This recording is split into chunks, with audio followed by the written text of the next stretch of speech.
It should be understood that all species of life are made possible by the birth in this material nature. This material nature consists of three modes, and when the living entity comes in contact with nature, he becomes conditioned by these modes. They are subtle forces that influence our behavior as well as every aspect of our physical, mental, and emotional world. The first of which is goodness. The mode of goodness, being purer than the others, is illuminating. Those situated in that mode develop knowledge, but they become conditioned by the concept of happiness. From the mode of goodness, clarity and pacificity develops. The mode of goodness controls virtues and qualities such as joy, wisdom, and altruism.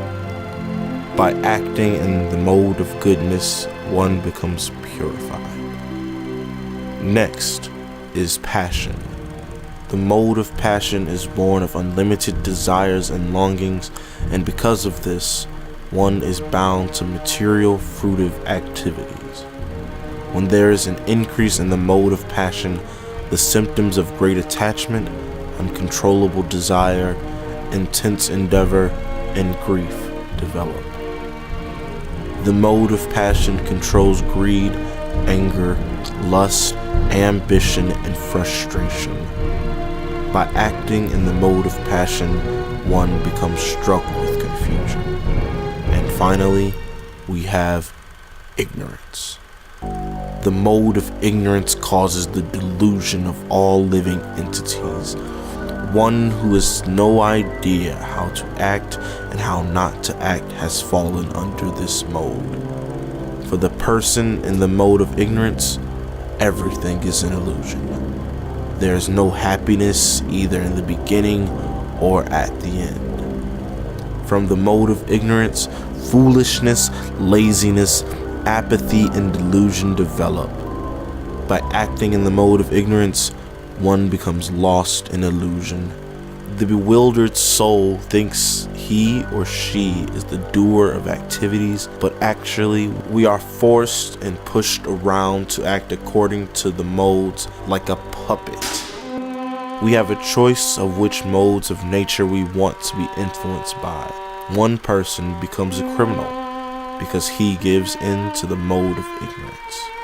One person is charitable because he is giving in to the mode of goodness.